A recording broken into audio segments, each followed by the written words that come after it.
we got to spend a day with Gary Keller. Bro, it's very rare to come across and meet people who've reached levels of success that high. I was just like there front row soaking up as much as I can, and it was so overwhelming, the depth and the complexity of the information. And it wasn't complex because like it was complex, it was simple, but it was just so profound, you feel me? It was just so like enlightening. It was stuff I never heard before. Hey everyone, welcome back to another episode of the Walk 12 podcast. If you're tuning in on YouTube or any of the podcast directories, make sure to do yourself one teeny tiny little favor and make sure to give us a follow, because I don't want you to miss out on any of the amazing episodes I'm going to drop this year. So without further ado, let's get right into this one. So in the last episode, I told you about how I went to Keller Williams family reunion. That was my very first conference way back in February of 2022. And then I left off by saying I'm going to tell you about Mega Agent Camp. There's actually a conference I went to before that called Quantum Leap Summit. And so I lied to you a little bit. No, I didn't lie. That was an honest mistake, and I just didn't feel like re-recording the whole, the part. So we're going to talk about Quantum Leap today. Quantum Leap is, I told you a little bit about it and the story where I talked about how I spent a day with a billionaire. So this is going to be, for those of you guys who watched that episode already, a little bit of a refresher. And for those of you guys who haven't heard the story yet, I got to spend a day with a billionaire. So I'm going to tell you all about it. So every year, Keller Williams has a summit called Quantum Leap Summit. Now it's run by the not-for-profit division called KW Next Gen is the name of it. And so this conference, the ticket, if I'm not mistaken, at that time was like $3.99. I think it bumped up a little bit because it's been 2 years now, and the ticket was about $3.99. The travel, the flight there, I think was like a little over 300. I think all in on that trip, I probably spent maybe like close under 1,000. Honestly, it was pretty inexpensive. So how I found out about it is because again, with Keller Williams, you get access to a bunch of trainings. They kind of almost overwhelm you with trainings, and from there, I found out about the training and I seen it. And at the time, I didn't have the money to afford to even go to the conference, so I kind of just brushed it off on the side. And Keller Williams was doing this other training called Bold. It was about like $800. Story for another day. But one of the days, my at the time assistant team leader from Keller Williams was like, "Hey John, can we meet after one of the bowls?" And I'm like, "Yeah, of course." And so me and him are talking, and he was telling me like, "Yeah, once a year, each year, I sponsor someone to help them go to Quantum Leap." And I was like, "Okay, dope, that's cool." And he was like, "Have you ever thought of wanting to go?" And I told him, like, I was straight up like, "Yeah," like I was already kind of planning to go, but then I didn't have the money to pay for all the travel and ticket and stuff like that. And I just decided to brush it off, and I wasn't gonna do it that year, and maybe go the year after. And he was like, "Yeah, I sponsored a ticket." So he ended up paying for my ticket to attend. Mind you, the ticket was like almost $400 or $500. So he ended up paying for that, which saved me pretty much like half the trip. And he said all I had to do was cover travel and my hotel. And I was like, dope. So one of my realtor friends that I met, I haven't spoken to her in a while actually, but she was like, back at family reunion, right? Always about connections. Gotta have your connections. She said that if I'm ever in the Austin area, to let her know because she lives nearby. And I'm like, dope, right? I know I reach out to her, ask if I can stay at her house, whatever, whatever. And boom, I stay with their family. They have a guest room in their house, and that was gonna be my spot. And then I'll go to Quantum Leap Summit. Now, fast forward a bit, right? This is now a couple weeks. This is in June of 2022. So it was a couple weeks before that, early May, I'd say. And this guy ended up reaching out to me. He ended up texting me on IG, like, "Hey, his name is Alberto." Alberto reached out and was like, "Hey, I used to live in Stanford. He used to live in Bridgeport, I think, but he used to live near where I live now. And I'd love to connect." And so me and him hit it off. We connected on IG, whatever, whatever. Fast forward again, the event is steadily approaching, and I end up the day or 2 days before, I get a call from the lady. She's like, "Hey John, yeah, my whole house caught COVID." Mind you, not only where she like I was gonna stay at their house, they were also my travel from the airport. So now I'm like, bro, what the f? I'm absolutely screwed. And so I get to the day of, and I'm still don't know where on earth I'm gonna stay or what exactly I'm gonna do. Right, my ticket is paid for, right, to go to the trip. My ticket is paid for the flight, and now I don't have anywhere to stay at all. So I start panicking, right, and then from there, I end up getting my flight. I flew to Austin one way, nonstop. Get to Austin. Boom, I'm in Austin, and now I'm in the airport. I just got my, I think I had a check bag. Yeah, I just got my check bag, and I don't know why I even travel with a check bag. Story for another day. But boom. Now I'm just sitting there. I get a text, I think earlier that day, from my old CMO from my internship back in senior year of high school. Mind you, it's been 4 years at that point. I graduated in 2019, so it was 3 years at 20. Yeah, it was 3 years since I had last heard from her, and it was like pretty much like to call me. And so I finally settled down, and I ended up calling her, and me and her started connecting, and we talked about like potentially like doing something with the kids that she mentors at Stanford High School or something like that. And we actually ended up never doing anything because I don't know. I think I forgot to follow. No, I think I did follow up. We just I think neither of us ever set anything to any time to meet, and so we just never ended up moving forward. But so I'm talking to her, and that was mad coincident. That's, as I said, super coincidental. And then I start panicking once I get off the phone because now I have to face reality. I don't have a ride from the airport. I don't know anywhere about Austin. This is my first time in Austin. And then two, like I don't know where I'm even gonna stay for that night. I don't know where I'm gonna lay my head. And so I ended up calling a couple agents, and I see another agent that I know walk by. Now, her name is Jenny. Shout out to Jenny. And Jenny's walking by. Me and her never actually physically met, but I've known her from the Zoom calls. And so as soon as she walks by, I'm on the phone with one agent, drop the phone, boom. I'm like, oh, hey, Jenny.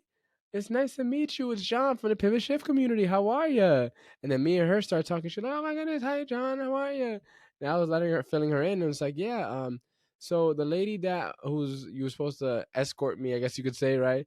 Um, ended up catching COVID. Her whole family has COVID. So I was supposed to stay at their family's guest house, but now I'm pretty much screwed. And she ended up hooking me up with a ride. We all split an Uber, um, back to the main hotel. And she was like, all right, John, we can get you to the hotel, but we don't have any extra room. And I was like, no worries, just get me to the hotel. I'll figure out the rest from there. Right. I'm already thinking steps ahead. So we ended up talking on the Uber. It was a cool conversation. Get to the hotel, and we split ways. They go back to the room. They checked in.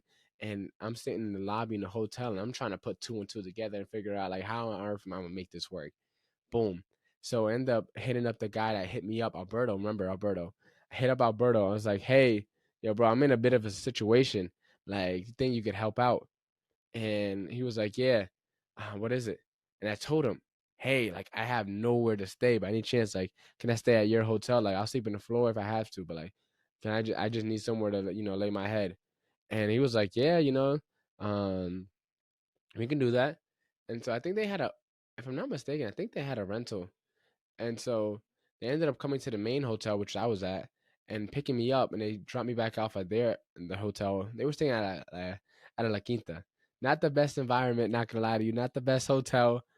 Probably will never stay at La Quinta ever again because got the Marriott benefits. So why would I ever stay at any hotel that's not a Marriott? And so I ended up staying at La Quinta. My girlfriend was tight. She was so mad because like I guess La Quinta has a bad rep. I ain't know any better. And I just need a place to lay my head. Like I'm a guy, bro. Like I just need a place to lay my head and I'm good. I mean, now I'm like a Marriott guy, so I just need a place to lay my head in a Marriott hotel. But you know what I'm saying. And so boom, I ended up finding a spot to stay there, and then we ended up that first night was all about networking. So we got assigned into like groups, and in our groups we had like little icebreakers and stuff like that. And it's a bunch of young adults my age, right? Everyone there from like 18 to 28, and at the time I was like 21, right? Or yeah, 20. Yeah, I was 20 years old at the time, and so it was a really dope event, really good people. And that first night, it was all about networking and got to make some good connections from there. Um, then the next day after that, we got to spend a day with Gary Keller. And because we had an activity that we won, we got to sit front row. So I was like the closest seat to Billionaire, like, and not to be a fanboy or anything, right? But it's just like, bro, it's very rare to come across and meet people who've reached levels of success that high. And I was just like there, front row, soaking up as much as I can. And it was so overwhelming, the like the depth and the complexity of the information. And it wasn't complex because like it was complex. It was simple, but it was just so profound. You feel me? It was just so like enlightening. It was stuff I never heard before. So even though it was simple information and how he presented the information, and it was just so like so new to me. Like it seemed as if he was talking his own language. And man, the things I wrote a couple notes here. Here are a couple of my biggest takeaways from like just being able to hear from him. One of the things was, I don't do what I do because I'm Gary Keller. I'm Gary Keller because I do what I do, which I thought like was a dope quote, because I don't know if he worded it like that exactly, but he pretty much said something like that. And it reminded me of a future quote, which says like, "You do what you want when you popping," right? And Gary is pretty much saying like he been popping even before everyone realized it, and so it's like he always conducted himself in that manner, and now he's really popping for real. Like he owns Keller Williams. He's a $1 billion corporation and freaking the biggest real estate company in the freaking globe. And so he's pretty much saying like, I don't do what I do because I got that. I got that because I do what I do. Like he was true to himself always, and the rest followed, right? He ain't start acting a certain way when he got successful. He always been who he was, and then he became successful, and he's still the same guy. Is pretty much what he's saying, which is dope because like a lot of people be switching once the success comes. So that was really dope to hear. And then he also said something that talked about like first creation versus second creation. That's probably the one that really sticks with me the most. And it pretty much just talks about like how we all live two lives, right? The lives we live in our head and the lives we live in reality. And in order to change the lives that we experience in reality, we must first change the lives we live in our head. Now, a lot of us are operating on autopilot. A lot of us are asleep right now, and you gotta start understanding like what goes on in your head. Only 5% of our action, like our thoughts, are actually conscious. Meaning, the overwhelming majority of things that we think, we don't even know what that we're thinking in one, nor do we know why we're thinking them. And so we're pretty much a slave to our subconscious programming, pretty much. And as long as you're a slave to that programming, like the life you want will be forever out of reach. And so I don't remember exactly how he explained it because, as I said, it was so new to me. It was like a new language. But that one really stuck with me. And he mentioned it. I remember taking so many notes, which is why I'm going again this year. But this year I'm gonna be an instructor. I'm gonna be helping out a little bit, and I'm gonna be going with some of the guys. Hopefully, we could get that scheduled. But yeah, some of my guys say they're interested. So that's the beauty of it, man. It's like going to these conferences is dope, but like going to the conferences with your peoples is even better because like you just want everyone to grow. Sidebar, all right? But back to our main story, and so that was my big takeaway from spending a day with him, and there was about 200 of us in the room, and then the final day, we got all that information and we kind of put it into play. So that's where we created our mission statement. So my mission statement, I've said it a couple times, but it's my mission in life is to enlighten and empower young adults to build a wealthy, abundant life. And that's the whole mission for this podcast and why I do what I do, right? And I learned the difference between a purpose and a goal. So like my mission is my purpose essentially, and the difference between a goal and a purpose, like a goal is something that you can like achieve in your lifetime essentially. Like I want to make 100K, I want to make a mil, I want to make a bill, like I want to help 100,000 people. Like that's something that you can accomplish in your lifetime. Something that's you can easily like quantify, I guess you could say, versus a purpose is something like a never-ending pursuit. For example, like take a little biblical, whatever. Like Moses was supposed to lead people to the promised land. He never ended up making it to himself, but had he not helped lead the people out of Egypt, they would have never got there, right? And so, like with your purpose, it's you're doing something, you're in pursuit of something, you're working towards something that you may never be able to reach. Now you'll never be able to reach in your lifetime. You can reach it; it's a goal. You're not thinking big enough. Your purpose is something that's bigger than you, something that'll live beyond you, right? For example, if it's like I want to change, let's say I want to help. For example, my podcast, like there's gonna be or like with this that I'm doing here, like helping young adults with a wealthy, abundant life. Okay, cool. There's gonna be new young adults all the time, right? Because as all the kids and the teenagers grow up, eventually they'll become young adults as well. And then the young adults that I'm currently now, they'll become older adults, right? Mature adults. And so it's like this is never ending. There'll never be a what's it? I can never stop the flow of new young adults, right? And so I will never be able to help all the young adults, no matter how big I get. And so that's what I mean by like I never a purpose is something that you can't actually obtain in your lifetime. I can never help all the young adults because there'll always be more, always be more, always be more. It's like it's not like a finite number, right? Like, and so that's the big difference between a purpose and a goal. It's like purpose, think big vision, bigger than life, right? Bigger than you. Goal is something that you want to attain, even if it's a big goal, right? Don't confuse a big goal with your purpose, right? There's two very different things, right? A goal is a goal, which is something you can attain, something you can easily quantify and track, right? Whereas a purpose is something that you're like in pursuit of, that you'll never be able to obtain, but you're in consistent pursuit of. It's something that's fulfilling, something that, really gets you going. And so that's the big differences that I learned from that conference. I highly recommend it, especially if you're between. So it's only for people, if I'm not mistaken, under the age of 30 or 18, between the ages 18 to 28. I think it's like 18 to 30 or 18 to 28. I forget exactly what the age range is, but it's something around there.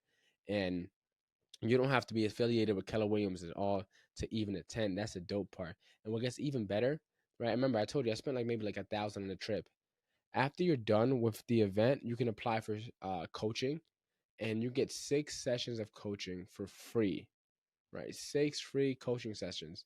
That right there, depending on who your coach is, like let's say you have a pretty solid coach, that's right there is at least like a $3,000 to $5,000 value right there, depending on who your coach is. Uh, maybe like let's say $3,000 value right there, right? For 6 30-minute calls, boom, right? And then on top of that, after you're done with your coaching, you can apply for a $5,000 scholarship twice, right? So that's 10K. So for under $1,000, you'll get back, let's say, $13,000 to $15,000 worth of value, right? Plus, you get to spend a day with a billionaire. Plus, you get to network with all the people that are at the event, right? Plus, you get to actually workshop the material that you learn and put it into play. And so it's like for under $1,000, you get so much value from it. It's literally insane. Which is why, again, I'm going again. And so no man walks the same river twice. And so when I was at that point in time in my life, when I went the first time, I was still focused on being an agent. This is towards when I almost quit, but I still focused on being an agent. And now I completely stopped focusing on being an agent. I'm teaching AI, which is something I never even thought for myself. I'm public speaking now. I still got this podcast going strong. That's one thing that stayed the same. I'm not working at Sign Away anymore, right? So it's like I'm in a whole different place in my life right now. Still not where I want to be, of course, but like now I'm interested to what I'll get from this time, from the event. So now that's all for this conference. Um, in the next episode, I'll tell you about Mega Agent Camp because that was a pretty fun conference that I went to, and I made a really solid connection. So that's all for this one, and I'll catch you in the next one.